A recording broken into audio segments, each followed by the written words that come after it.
What's up, crew? I'm your co-host, Steve Carty. And I am Nicholas Robert Scopoletti. And this is the Strength Squad podcast. Got a great show for you guys today. We have Dan Ruchi on today. Dan is the owner of Performance Training Center in Perth, Australia. So not even close to here. Not CrossFit Perth. But no, not CrossFit Perth. But we met Dan this weekend at the Arnold, and he's actually hosting his gym is hosting the Australian premiere of Westside vs. the World, which premiered in the U.S. this week during the Arnold. Not at the Arnold, but during the Arnold, which we saw. Shout out to our best friend in the world, Mike Fahey. God's plan. God's plan, dude. Put you on the map. Westside vs. the World is an insane movie. Yeah, Can't wait for it to come out. All you guys need to go see it. It's going to be great. It's going to be amazing. So if you don't know what Westside is or powerlifting, don't care. Once it comes out, go see it. Then you'll fucking know.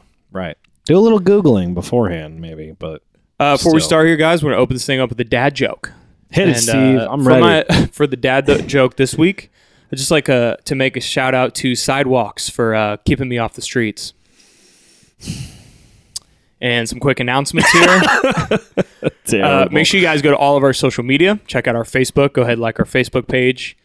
Make sure you go ahead and follow us on Twitter. Make sure you go ahead and follow us on Instagram. Then go follow us to our cars. Yeah, I can't forget. Like stalkers. Right. Make sure you guys go to YouTube, iTunes, Stitcher, where you can see all of our Strength Squad episodes. And make sure you also go to YouTube, check out some videos. This month we posted a bunch of cool ones.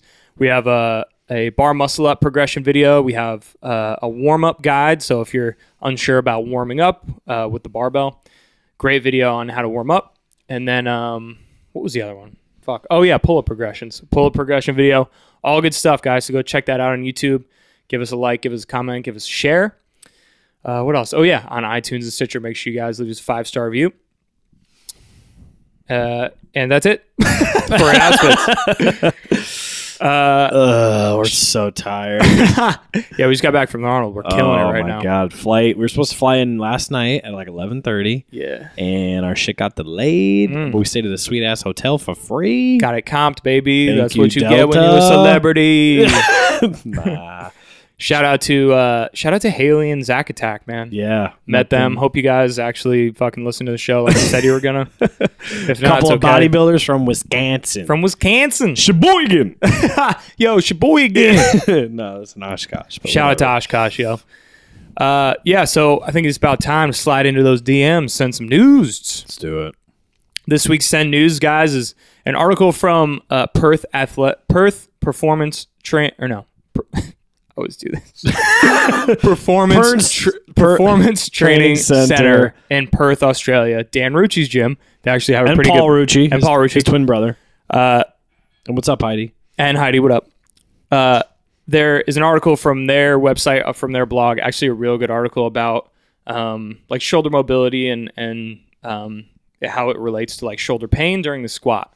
And they talk about how, like, can you move over a little, like, to your left? Yeah, like, fuck you, man. There we go. Whatever. Gay. That's the point, dude. I'm trying to get you out. Wow. Come on. We had a good weekend together. But yeah, great article on like your shoulder mobility and shoulder pain and how it relates to the squat. So go ahead and check that out. I know it's kind of a bizarre concept, but go check the article out. Read it up, and maybe it'll help you guys out. I know we've actually, I forget who we talked to this weekend. Someone. I can't remember, but we were talking about a similar concept, like, oh man, I'm having the shoulder pain or my shoulders are all fucked up. I don't know what's wrong. I'm doing all this stuff. And then someone told them to change their grip on their squat and then their shoulder pain went away. That was Mike, right? Elbow pain. Though. Elbow pain, right. So it's just sometimes things you wouldn't think about. So check out that article. It's a good one. Yeah, it was checking the width, like the grip on the bar. Yeah, grip on the bar. See me, if you're too narrow, a little bit more pressure on the elbows, but go wider. Wider. So, thanks, Louie and Mike Fahey. Yeah, so that's news this week, guys. We're going to take a quick break here, quick commercial break, quick word from our sponsors. Plant Warrior. And when we get back, we're going to talk to Dan Ruchi. Be right back. Want more of the Strength Squad? You can check out all of our social media on Instagram, Facebook, and Twitter. Also, check us out on YouTube, where you can watch all of your favorite Strength Squad videos. Don't forget to leave a 5-star review on iTunes and Stitcher. Stitcher, I just met her. We would like to thank our friends at Plant Warrior Protein, official sponsor of the Strength Squad podcast. Plant Warrior plant-based protein is easier on your stomach and contains a complete amino acid profile that helps you grow, maintain, and repair your muscles. It gives you 18 grams of protein per serving, and it's made from a blend of rice, pea, and hemp. Plant Warrior pledges to plant one tree for every item you purchase at their online store. Head over to plantwarrior.co, that's plantwarrior.co, and use the promo code STRENGTH10 to get 10% off of your purchase. That's promo code STRENGTH10 for 10% off of any Plant Warrior purchase. What's up, everybody? We're here with Dan Ruchi. Dan, how you doing, man? I'm very good. Thanks for having me, boys. Dude, glad to have you on. It's been a big week at the Arnold Classic this week. We went and visited Louie Simmons, went to Westside, hung out with Mike Fahey, who's off camera over here. It's been a big week, man. It's been a big week. So how have you been kind of like taking all this in the whole weekend, and give us kind of the rundown of what you've been doing? Yeah, well, this is my first time here in Columbus. Paul was supposed to come with me, but he decided at the last minute he wouldn't come. He's very scared of flying. Damn. And being away from the gym for so long, 10 days or so, it's a little bit tricky. Yeah, I'm sure. Yeah, you got a business to run. Yeah, but look, haven't been here before. Was excited to come to the Arnold. Very excited, obviously, to be part of the Westside movie, and go down to the gym and obviously meet some of the characters and obviously Louie, which was awesome. Look, I didn't really have any huge expectations in terms of the Arnold. I know what the Australian Arnold's like. The Arnold here is off the hook. It's probably like 4 or 5 times bigger than Arnold Australia. Oh, shit. Okay. Huh? It's unbelievable. Just packed. Damn. Yeah, it is. And what I like about it is they do have a massive range of sports. Yeah, we went and saw some pole dancing. Hell yeah. You guys didn't come up to the pole dancing. The first I stop. saw when I thought you were kidding. Like you sent us a message and I was like, pole dancing? What the hell are you talking about? they have pole dancing. And I saw Schwarzenegger filming in front of the stage like, oh, look at this girl. So we sat down sort of 3 rows back, and then they announced that Arnie was going to come in, kind of 11:55, whatever. And Heidi's like, oh, can we get closer? And I'm like, no, just stay here. He walks right in front of us and sits down right in front of us. Hell yeah. Which is exciting for us. We don't have a lot of opportunity to see Arnold Schwarzenegger. You guys over here probably see him all the time. See him every day, man. Every day for drinks. So that was fun. Every fucking day, man. But look, the show here is incredible. I actually did enjoy going to the USAPL meets, just to check out how they run things, how smooth it is. Some of the ins and outs of, I guess, the technicalities of the comp that other people probably don't look at. I do as a meet director look at those things. Yeah, you guys host some serious meets. We'll get into that. But yeah, it's a very smooth comp. Obviously, they spend a lot of money when they run the comp here at the Arnold. Oh, yeah. But it is a spectacle. Even the weightlifting was impressive. Dude. Yeah. Oh, yeah, the weightlifting. They had girls and guys going at the same time. Just like, then obviously they have CrossFit and strongman and, a range of other strength Highland sports. Games. I got to throw the axe. How was that? Oh, yeah. It was good. How'd you do? It was so satisfying when I just nailed that. Nailed the shit out of it. Just get the anger out. Like, God damn. But no, it's been a great week, man. We head back tomorrow, and I'm sure all the boys are going to be asking me a million questions. Oh, yeah. But no, it's been fantastic, man. And being part of the movie, which I'm sure we're going to get to, has been an honor. Yeah, absolutely. Yeah. Especially coming from Australia, no one would have expected us or some Australians to get involved. Not that I was involved in the making of the movie, but in any capacity. Right. When the opportunity, we're going to get to that later, yeah? Yeah. I won't talk about it now. Let's just we'll kind of segue into that. So first things first, we'll kind of establish, tell everyone who you are, what you're doing currently in the strength world, and where you're at. Sure. Well, Paul and I own Performance Training Centre over in Perth, Western Australia. Very, very far away from here. In fact, if you dig a hole and keep going, I think you don't quite hit Perth because we're on the southern hemisphere, but far away. Is that how you guys are getting home, away. or are you flying? Yeah, we're gonna dig. It's 3 flights to get here, and it's about 24 hours of flying. Pretty quick. So it's a long, long way away. I mean, even in Australia, the eastern staters take the piss out of the Western Australians, saying that we're not even part of Australia. But it is what it is. But That's so funny. Interesting. we've had the gym now for over 5.5 years. And we've grown from a very small facility from 170 square meters. I know you guys don't work in meters, but Well, you'd be surprised. that's what it is. And now our facility is just under 1,000 square meters. Wow, And that's that, awesome. the main gym floor, our outdoor area, our offices, pro shop, our mezzanine with all of our seminar areas, etc. It's huge, and we like it that way. It gives us a lot of space to do what we need to do, run meets. We did design this venue as an events venue, and I'm sure you guys have seen some photos and stuff. But in terms of my personal journey, I actually have a computer science degree, Oh shit. and my brother has an electronic systems degree. And after high school, we basically went into sort of those careers. I didn't stay there too long, man. I wasn't really fit. Not really keen on working for other people, Right. I was always run my own business kind of a guy. Okay. I don't really like using the word entrepreneur because Yeah, we've You know. we've talked about that a lot this week about the Yeah. people call tag. themselves entrepreneur, and I think if you label yourself that, you're probably not one. So I don't. we've It's a talked. great quote.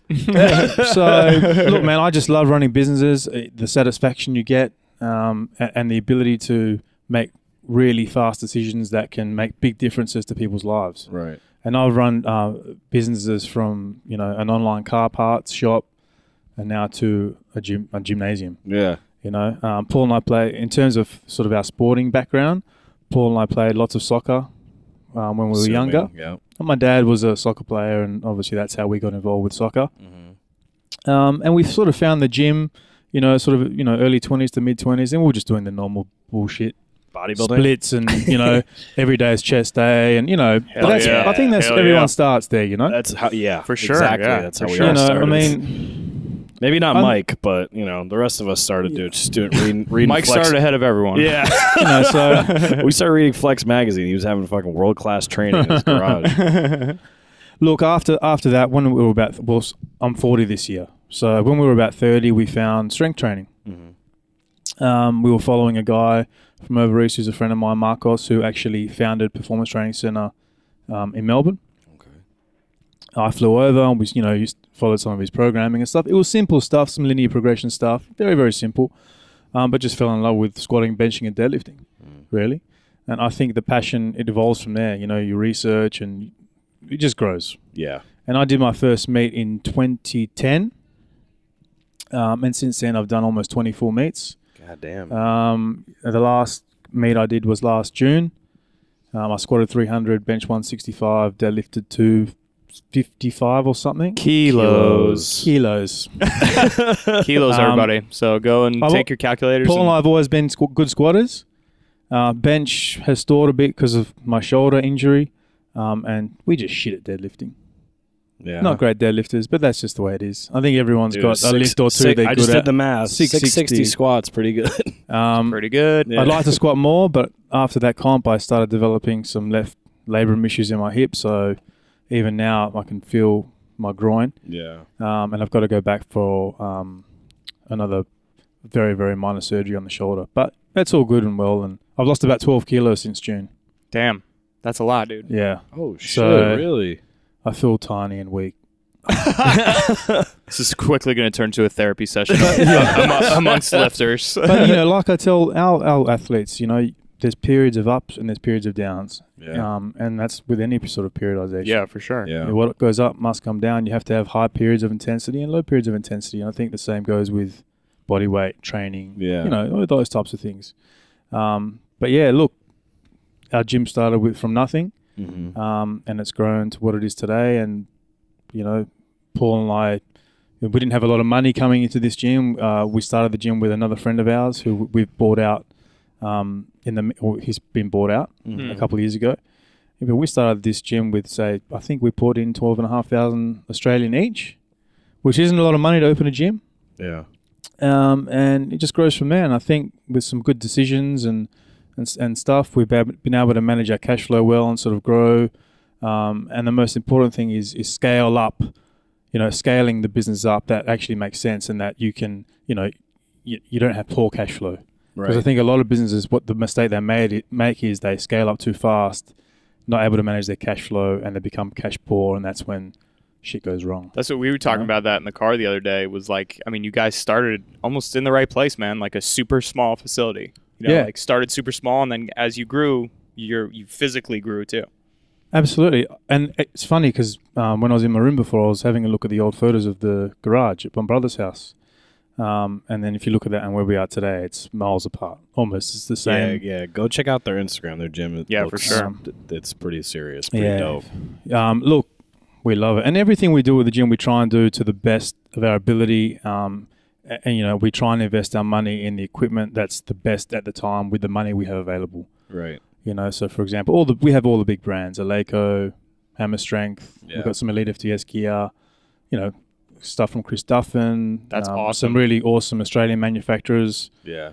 So probably got some serious shipping costs. Am I right? Look, when you order stuff from the US, and even we're on the west side of Australia as well. So when I order gear from over east, there's a hefty freight. But from the US, I think the leg press from Dave Tate, the Elite FTS Mondo, I think in the end it cost us somewhere around 10,000 Australian. By the time I paid him, the freight, the customs. Yeah, I always forget about that. I mean, even the belt squad we got from Matt Wenning, I think in the end it cost us somewhere between 8,000 and 9,000. That's a lot of money for a belt squat. Yeah. But at the time it was the only one that was really available. It was the best that was available. And so Paul and I always try and invest in things that are going to, go the distance, last a long time. Facility, right? Sure. And I guess having the best equipment has a, that's what people want. Right. You know what powerlifters like these days? Yeah. They're precious. They want everything. Calibrated weight, Eleiko bars. These are legitimate pieces of equipment though too. I mean, these are crucial to like training these days, especially like the time we spent at Westside this weekend. Like you actually really see like, oh, this shit takes you from this level to this level. Look, I'm a big believer that, you only need a barbell.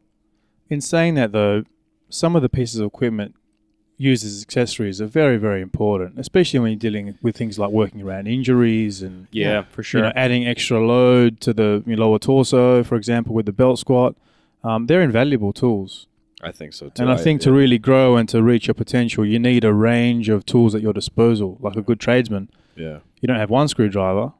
You've got a whole chest of screwdrivers, different sizes and girths.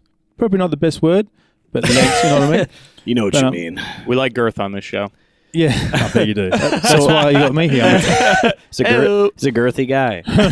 One of the questions I got for you is, so you guys are like primarily powerlifting, correct?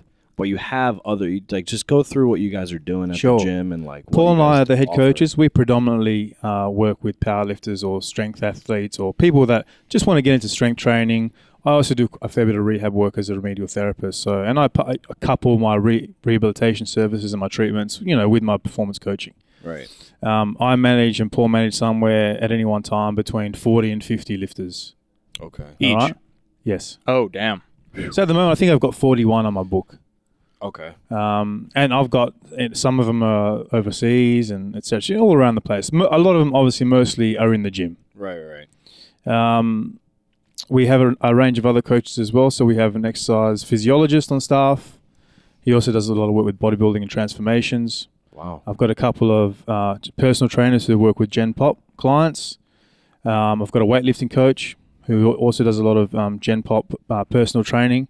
And I've just taken on board another sports scientist who's new to the field, just finished his degree, so he's going to take a bit of time to get traction. But, like anything, you got to start from the bottom and work your way up. Right, yeah. But we have a really good group of coaches and staff that allow us to, provide a really good broad range of services depending on what people need. As much as I'd love to have a powerlifting-only gym, it just doesn't make any sense. The demand's not there. It's not that quite big enough to have a powerlifting only gym. In saying that, I want people to be able to come to PTC, even if their goals aren't powerlifting related, and still be able to train there and use the facility. So Look, I would say that if I was to guess, at least 80% of our clientele, our lifters, would be powerlifting related. We've got a huge team. Right. I think, if I was to put a number on it, we've probably got around 100 to 120 who compete.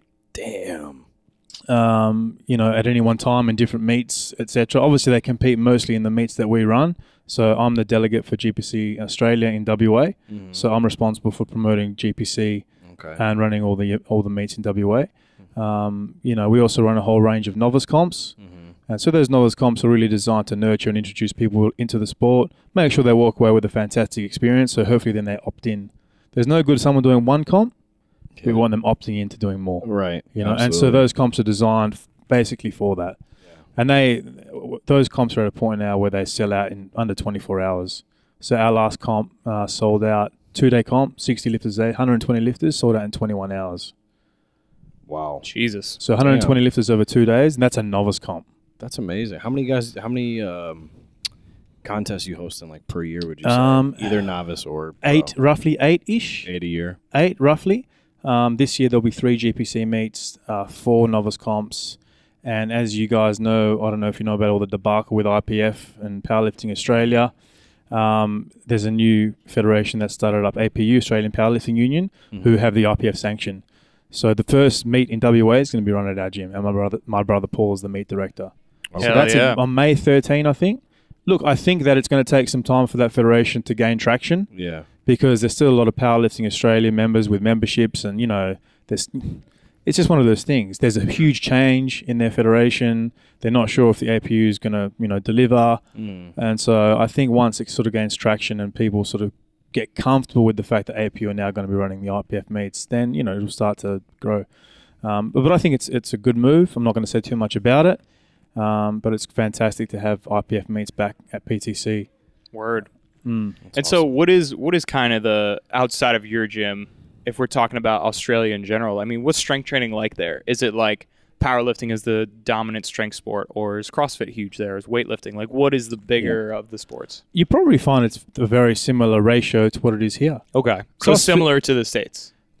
From my perspective, I would say it's probably roughly about the same. Okay. Cool. CrossFit is obviously huge.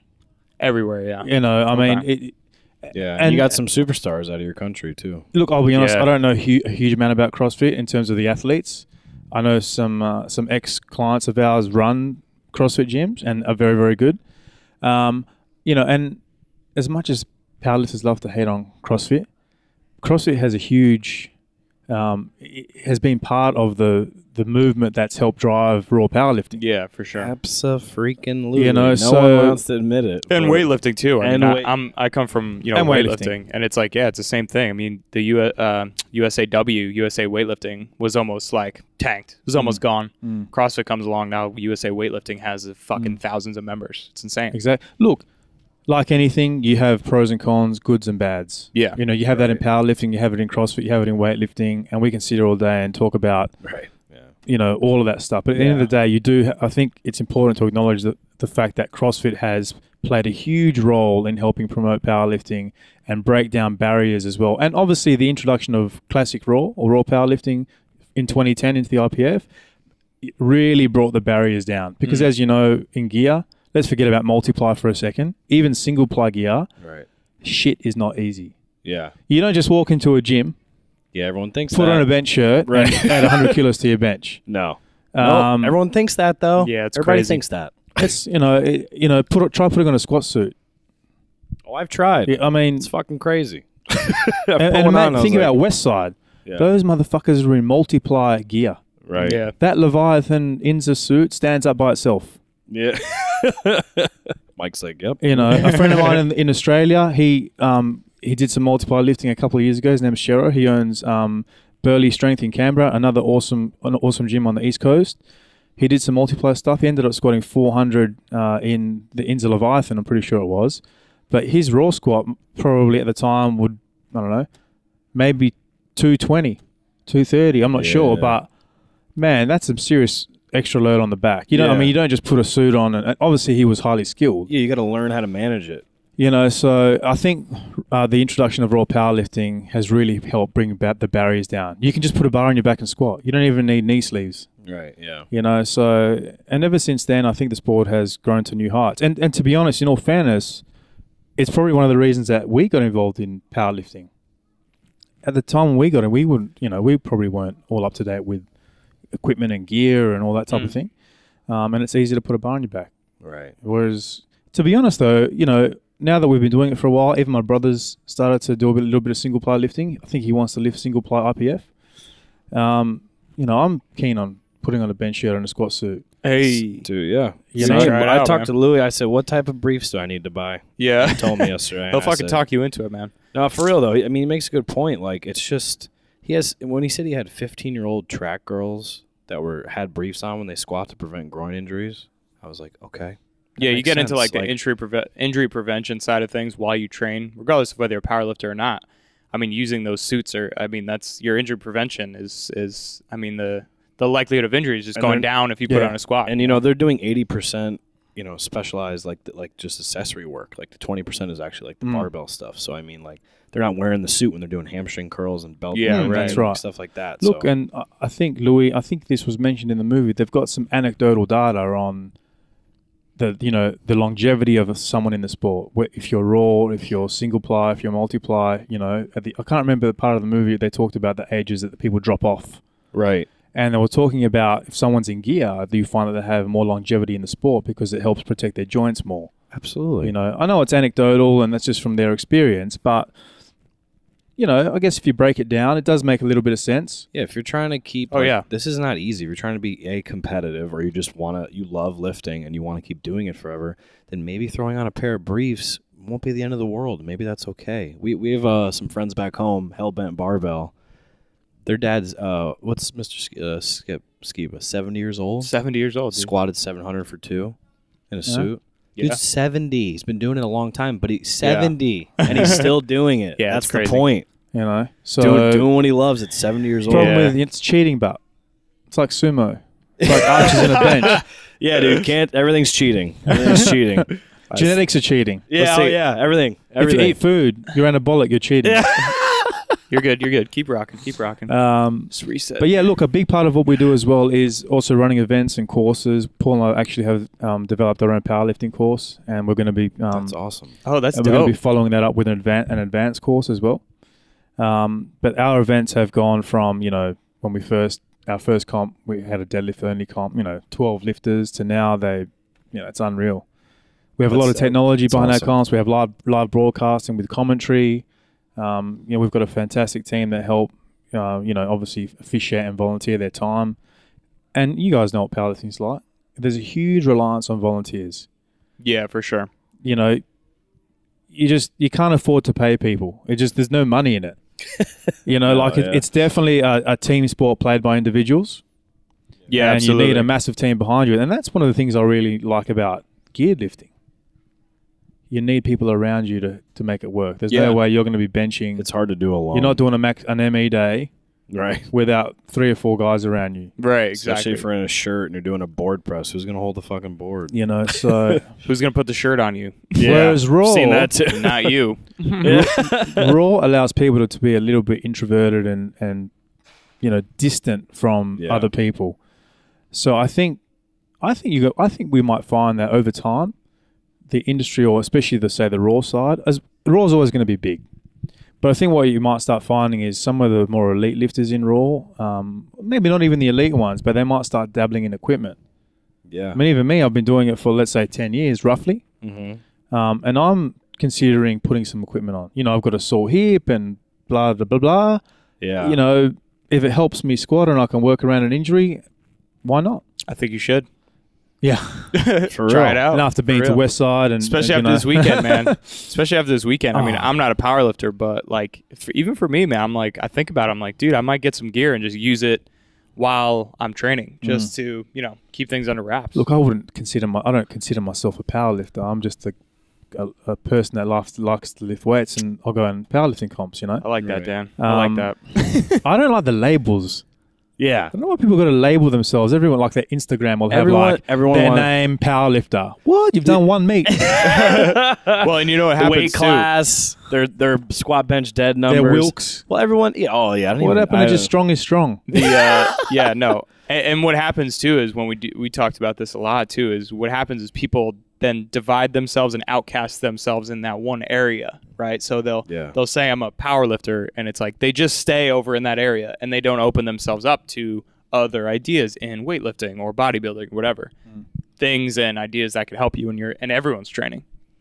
Absolutely. And I think having a good variation, especially in your off season, is important. Your GPP and all those types of, your work capacity related styles of training. Yeah. They're important, I mean, that's how you stay healthy and have a great level of fitness so that you have the work capacity when you come into your in-season training. Yeah, whatever you want to call it. Everyone's got different names and preparatory phases or whatever you want to call them. I think having a good solid foundation is important. And I think that's something that is missed a lot these days. People come into the sport and then all they do is squat, bench, and deadlift. While it's important, especially to, acquire skill, which happens over a long period of time, they don't necessarily have a very good foundation of base strength. And I think a lot of people run into issues when they don't have that. As a coach, I try and make sure that our guys, at least are getting some form of GPP into their training, even if it's just high repetition bodybuilding, hypertrophy style of training, something. But everyone's a bit different, man. So let's talk a little, we'll kind of segue into like Westside a little here. The Australian premiere of Westside vs. the World is coming soon, and you're playing a big role in that. Talk a little bit about that. Well, first I'll talk about the opportunity that we had. Absolutely. And then I'll maybe roll into for sure. Look, we all know Westside is the world's most notorious powerlifting gym. Everyone knows the name Louie Simmons. I posted a photo on our Instagram yesterday, the picture of the old school black and white picture of the gym. And I said, every real powerlifter will know this gym. It doesn't need a label, a title, or a comment. Yeah, there's no sign on the outside. If you see the picture of the gym, you know it's Westside Barbell. Right. And when the opportunity came up, when I saw Mike post the kick, at the time obviously I didn't know Mike, when he posted the Kickstarter stuff, and I had a look, and the first thing I did was I paid for the $40 package. Didn't even think. $40 done. I don't expect my extra t-shirt, Mike. I did the $100 package. I was like, all right, here we go. And then I started to think about it a little bit. Uh-oh. We're good. That's We're okay. good. Hold on. It'll be okay. We're good. No, yeah, you're good. Okay. The audio is still good, so we post that. See, once the Kickstarter came out, I went through and looked at all the levels, and obviously I got right down at the bottom, which is where I started to get excited. The executive producer, stroking yourself. Look, it's not, and what I liked about it is Mike gave everyone the ability to contribute at their level of, where they can, right? Right. Not everyone can contribute $10,000, and not everyone can contribute $500. So the $40 that sort of baseline entry level, I guess, package was fantastic for people to get their finger in the pie, so to speak, and help contribute. And then I spoke about it with Paul, and we ummed and ahed a little bit. I spoke to Mike. I had a whole bunch of questions for Mike, because obviously it is a big investment. Yeah, you can't just be like, all right. I mean, 10,000, yeah. Fuck, 10,000 US for us, it equated to about 12,500 Australian by the time it came out. It's like what you used to start the gym, pretty much. Exactly. And so when you put things into perspective a little bit, it's quite a big investment. And the reason we went for it is because, one, from a distance, we really love Westside Barbell. Look, I think over the years, people have spoken shit about Westside and Louie and all that. Look, and at certain times, I probably said a few things. Whatever, it doesn't matter. At the end of the day, you can't deny the fact that Louie helped shape powerlifting. Yeah. Right? And some of the to strongest be part people of, on earth.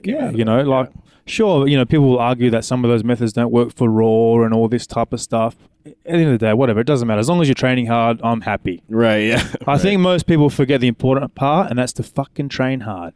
That's what I always tell you. We're lifting weights here. We're not, for sure. We're not curing cancer. Yeah, exactly. We're lifting weights from point A to point B. Yeah. And whether it's with a band or a chain or, Topless. a chaotic bar or cambered bar, whatever it might be, as long as you're training hard, you're gonna progress, especially if you're a beginner. So anyway, we saw the Kickstarter package, the $10,000 executive producer. I had a heap of questions for Mike, and he satisfied my questions and my curiosity. Mike. And then we broke it down a little bit. You know, over the years, we haven't spent or invested a lot of money on direct marketing. Most of our marketing has come through social media channels and referrals. So you don't really spend a lot of money on marketing. And so it was an opportunity, one, to help promote PTC and Australian powerlifting to an extent on a global scale, and to contribute to what we think is going to be the biggest documentary about powerlifting in our current era. Yeah, you know, ever, I for feel sure. that this movie has the potential to do for powerlifting what pumping iron did for bodybuilding, for example. Yes. And I think if more people had the foresight, you know, 6 months ago, I think more people would have jumped on some of the high level Kickstarter packages. Yeah. I'm actually really surprised that no one jumped in on the executive producer package. Right. I think the 500 was the highest, or 1,000, Mike? Sorry, I know I'm talking above the... No, that's cool. 500 was to get into the credits, and then above that it was to get the shoes. Yeah. But I think the highest one, forget about the package that we got, I think someone did $1,000. Or was it 2.5? So a couple of people did 2,500. I don't know who they were. But I'm surprised that even some of the bigger names in powerlifting, I'm not going to... Mark knows who I'm probably referring to. Yeah. They didn't get involved.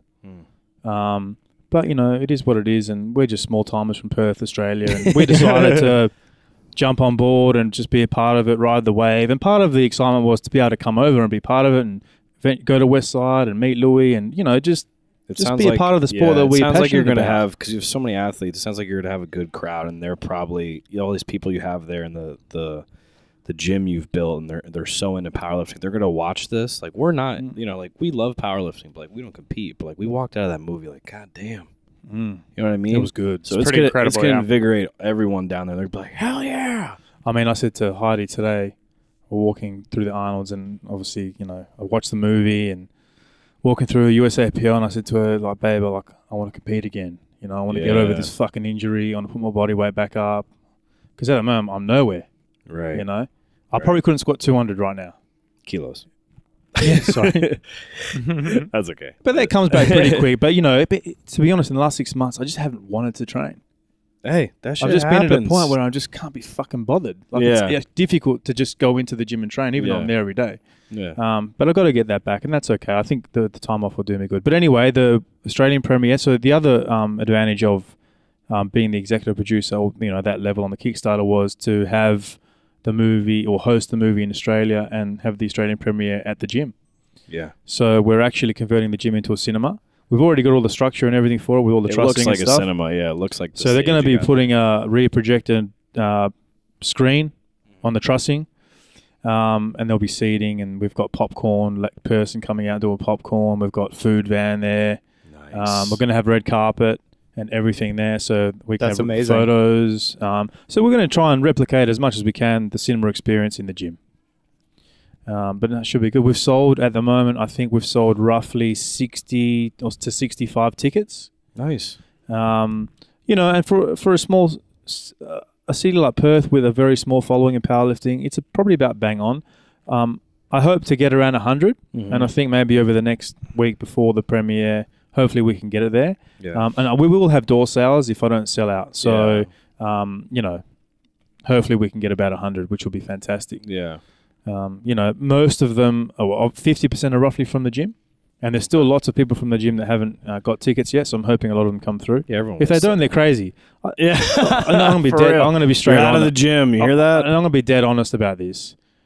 It's such a profound movie, and I think it does have the potential to be such a, you know, just to really bring powerlifting to the public and get everyone excited. Right. That, you know, I think if you're into powerlifting, or if you know, you call yourself a powerlifter and you live in Perth and you don't come to this movie, I would question your passion for powerlifting. Yeah. All right? Yeah, because, you know, put all the bullshit aside and, you know, gym rivalries and fucking federation shit. Yeah. This is about powerlifting. Right.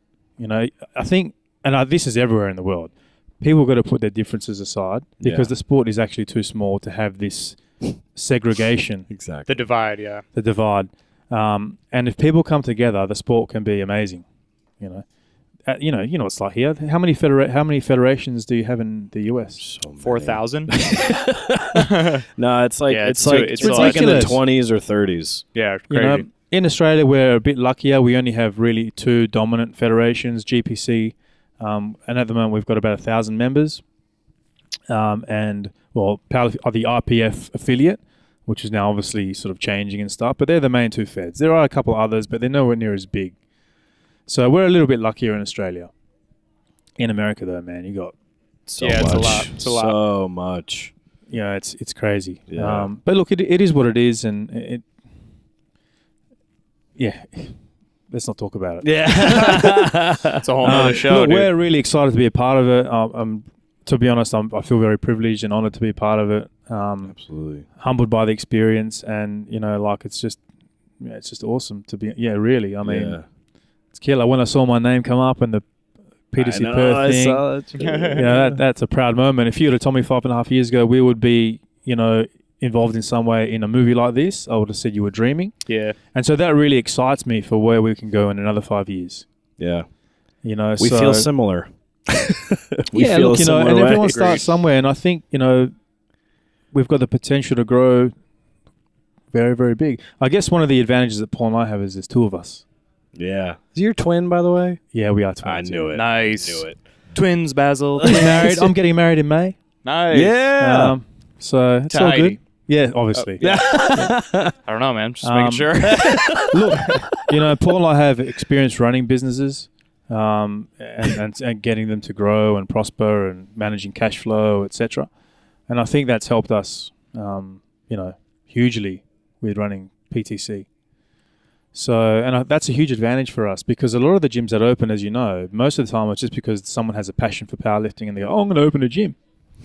But it's also, after that, it is a business. True. Passion aside, you do need to be able to run a business. Paul and I left 6-figure incomes to do this. Damn. So you can toss it any way you want. Like Yeah. we obviously have a huge passion for the sport and what Right. we do. For sure. So, and you know what it's like. I mean, it's one of those things. People, especially in Australia, I find that people have this negativity towards, if they see you're trying to make money from the sport, or bizarre because by us actually, reeling dollars in, we are growing the sport immensely. I mean, the size of our facility, the quality of the competitions, the gear in our gym, we give back. Like I'm going to be straight out. Paul and I don't take a huge income from the gym. Yeah. All the money goes back into the sport and into the gym. Right now, I've got about 20 grand worth of equipment that's going to be coming to the gym over the next few weeks. Nice. A lot of it's going to be going into storage. We do plan on perhaps opening a second facility sometime in the next couple of years. So, and as you know, some of this gear is hard to come by. Yeah. So you literally have to buy it when it's available, put it into storage, and then, some of the stuff I've got to order from overseas and Europe and here in the US. So, Yeah. and to open a gym the way we want to open a gym, it's a lot of money. Yeah. I can't do it with 12.5 grand anymore. Yeah. That won't even buy the dumbbells. Yeah. I know. So it's just something that we're working towards, and eventually we'll just like, how do you eat an elephant? It's one bite at a time. Exactly. And Mike will tell you that he spent 4 years making a movie. Yeah, for sure. Huge elephant. The biggest.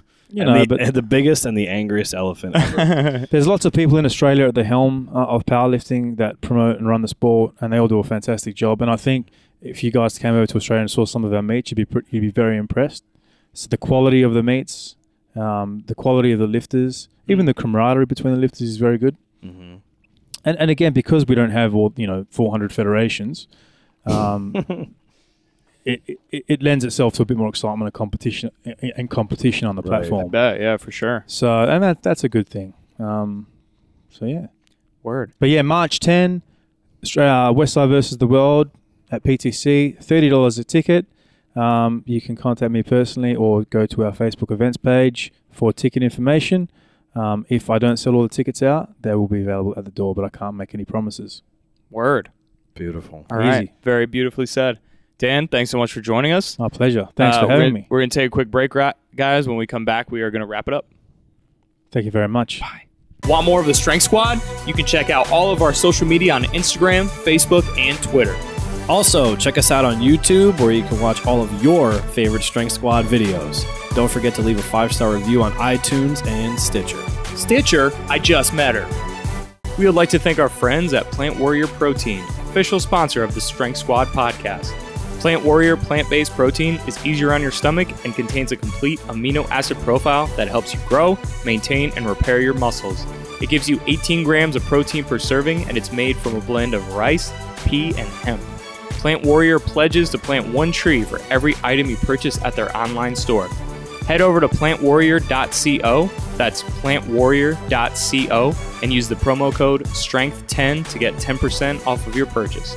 That's promo code STRENGTH10 for 10% off of any Plant Warrior purchase. All right, everybody, welcome back. That was Dan Rucci. Awesome interview with him, and just an overall awesome time with him and Mike Fahey with the premiere of Westside vs. the World this weekend. Fucking amazing. The Arnold weekend, going to Westside, meeting Louie Simmons, that was all incredible. And like the premiere of Westside was one of the highlights, so that was got cool. to talk to Jim Wendler. So if you guys are in Australia and you're listening to this Dave right Tate. now, and you're free, or if you can make yourself free for March 10th, go see that premiere at Performance Training Center in Perth. Bitch. All right, guys, before we wrap it up here, we're going to close you out with a segment called Winners and Losers of the Week. So we're going to go through each of our winners and losers. My winner of the week is Lego. All right, so Lego. What does Lego go? Lego. By the way, Lego, Connecticut-based company. They're in Enfield. Yeah, right. Based in, but they're Danish. Right. So they have stuff in Connecticut. but based in Connecticut, right? We have something here. That's all I'm So saying. Lego is my winner of the week, and Lego just announced that they're going to launch their first ever plant-based bricks. So they're going to be made out of sugarcane. Weird. And they're just starting with the botanicals, like the leaf Legos, you know, the fucking ones that you like it's got the one Lego thing and you put it on top and it's like the leaves, like on the pirate boat and stuff like that. Like that. Like the leaves and the trees are going to be plant-based, essentially. Okay. Yeah. So Lego is just trying to get a more sustainable brick going, which is cool, right? Less plastic in the environment. That's cool. So Thanks, government. thanks, Lego, with some starting it off with the sustainable Lego bricks. Yeah. Appreciate it. You're the winner of the week.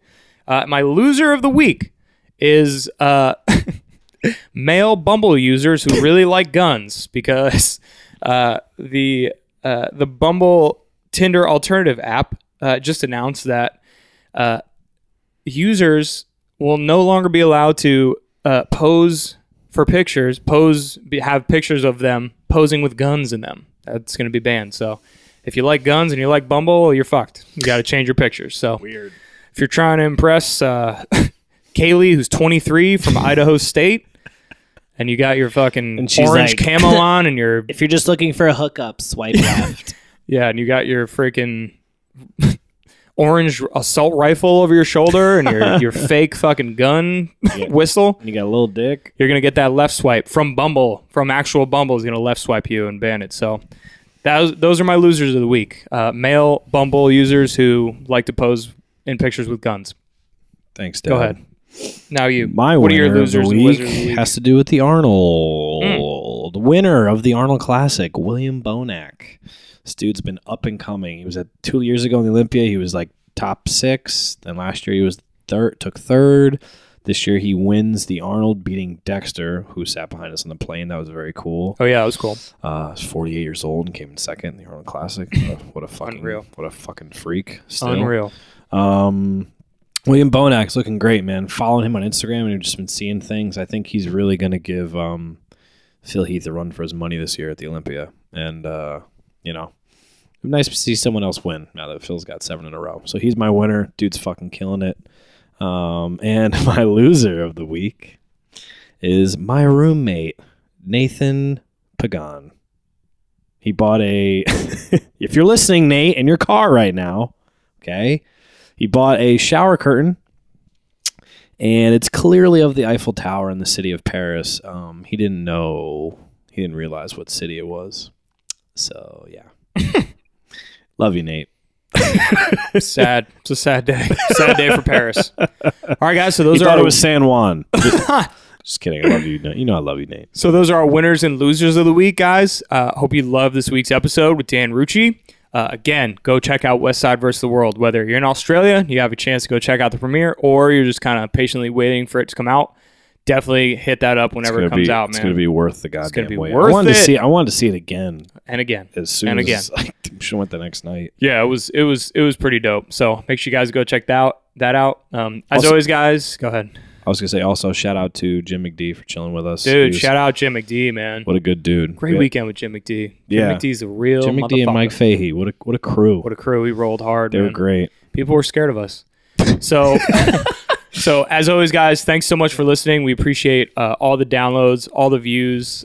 We'd love to hear from you guys too. So keep giving feedback, whether it be on social media or on YouTube, iTunes, or on our Grindr accounts. Make sure you guys keep sending us those DMs. Make sure you guys keep letting us know what you like, what you don't like, and all that. So we love hearing from you guys. Thank you as always. We appreciate our listeners, and we'll see you next episode. Yep. Deuces. Bye.